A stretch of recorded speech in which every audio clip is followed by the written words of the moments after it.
Hello students, welcome in your accounts class. Students, accounts में हम अपना नया टॉपिक स्टार्ट करते हैं।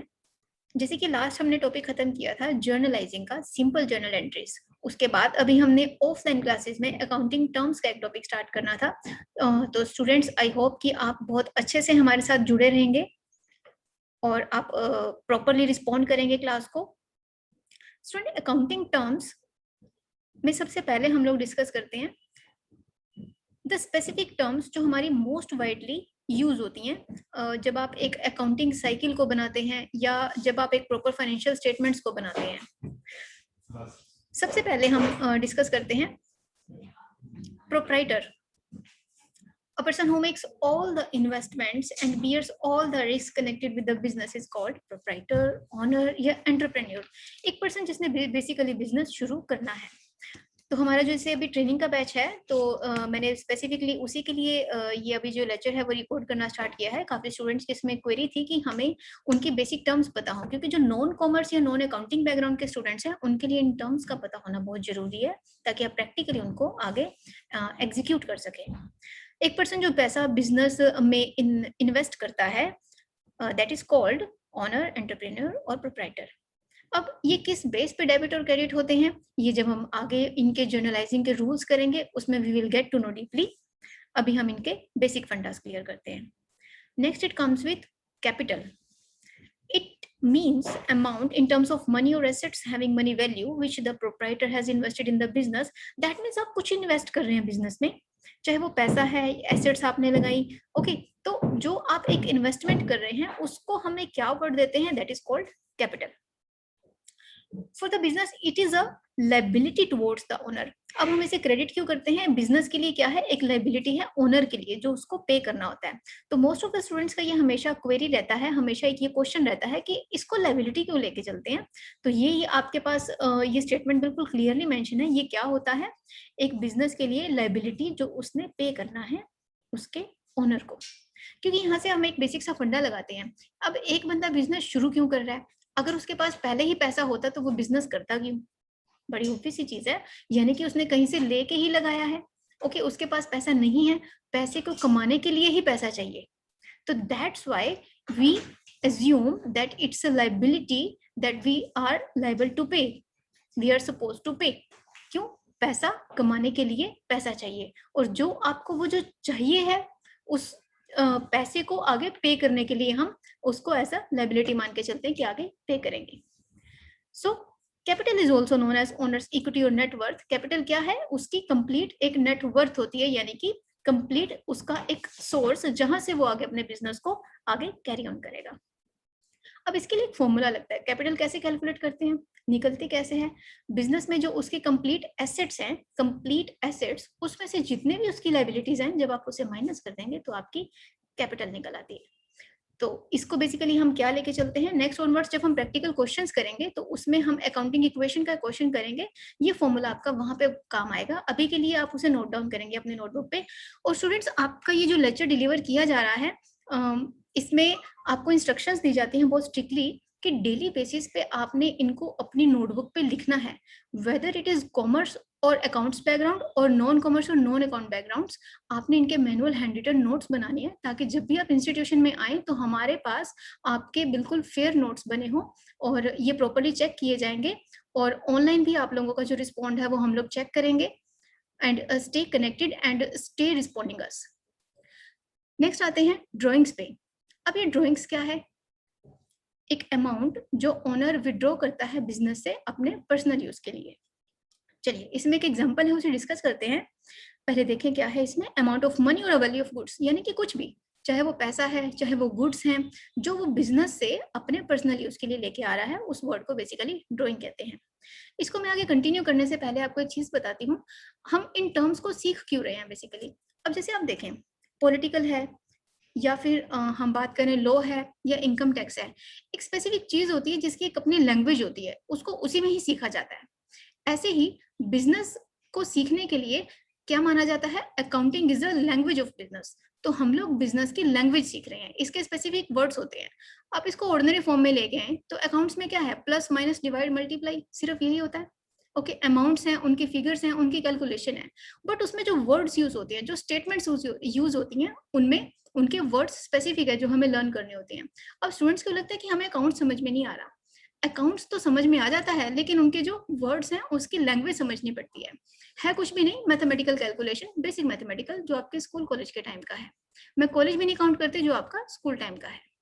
तो इसी तरह से जैसे टैक्स है, उसकी अपनी लैंग्वेज होती है, होते ऑर्डिनरी वर्ड्स ही हैं, ऑर्डिनरी डीलिंग्स ही हैं, बट आपको ये सीखने पड़ते हैं अलग से। बहुत इजी है, अगर आपको इनकी मीनिंग और डेफिनेशन पता हो तो इट्स इजी। चलिए let's discuss with an example. अब एक ओनर ने विड्रॉ किया कैश 6000 का बिजनेस से, और गुड्स विड्रॉ की उसने 200 अपने पर्सनल यूज के लिए, तो उसकी टोटल ड्रॉइंग्स कितनी हुई 6200। अब इसका इम्पैक्ट कहाँ पे पड़ेगा? जब भी एक ओनर अपने पर्सनल यूज के लिए पैसा या गुड्स विड्रॉ करता है बिजनेस से, तो उसका सीधा सीधा इम्पैक्ट कहाँ पड़ता है? उसकी कैपिटल पे, उसकी कैपिटल कम हो जाएगी। इसको हम फर्दर आगे डिस्कस करेंगे with an practical example. Next आते हैं fourth term, that is goods.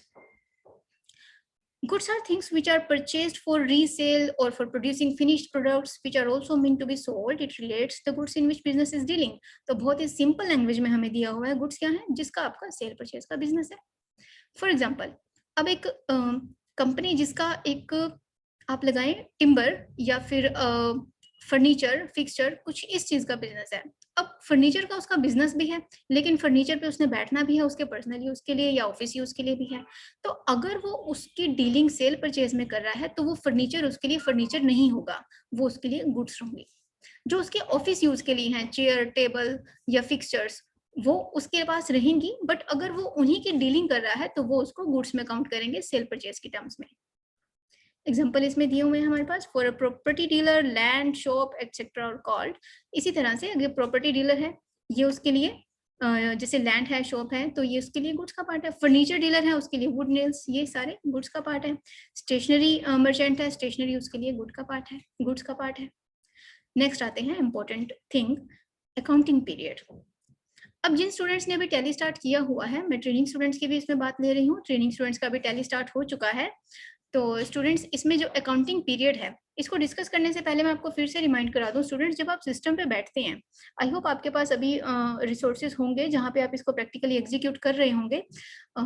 तो उसमें आप क्या करते हैं, जब आप टैली पे कंपनी बनाते हैं, तो सबसे पहले आप उसमें फाइनेंशियल ईयर की तरफ फोकस करते हैं कि that must be correct during creation of a company.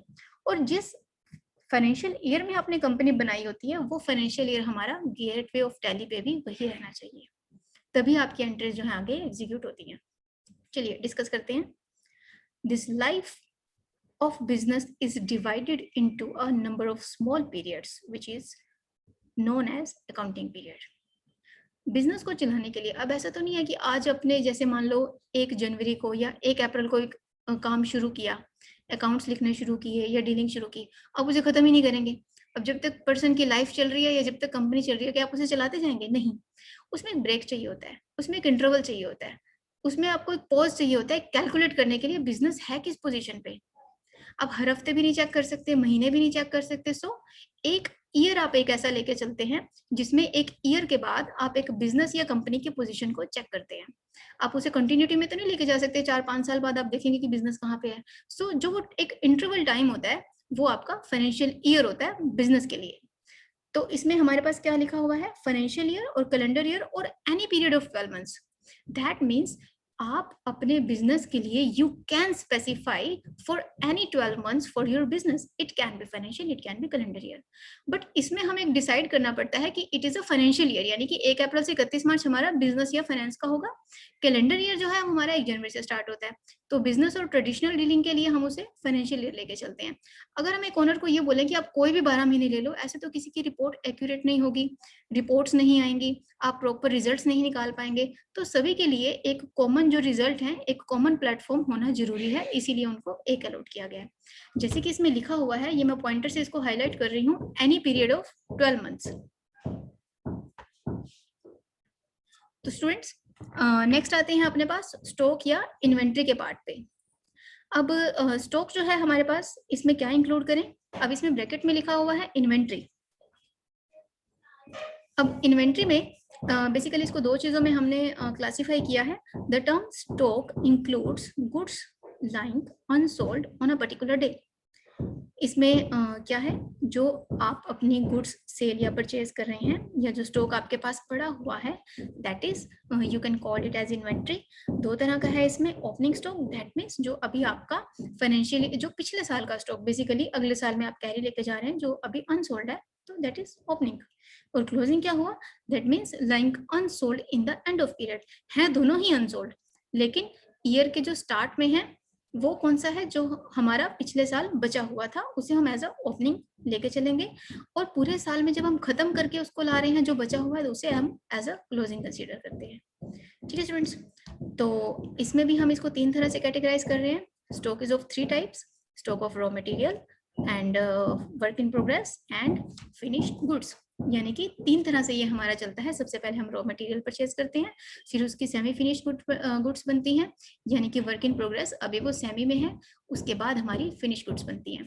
तो स्टूडेंट्स, अकाउंटिंग टर्म्स का पार्ट 1 अभी हमने डिस्कस किया, पार्ट 2 हम सेकंड लेक्चर में डिस्कस करते हैं. ठीक है स्टूडेंट्स, अभी आप इतना करके देखें, बाकी आपको नेक्स्ट लेक्चर में आपको इसका हम लिंक शेयर करते हैं बाकी अकाउंटिंग टर्म्स का. Thank you students.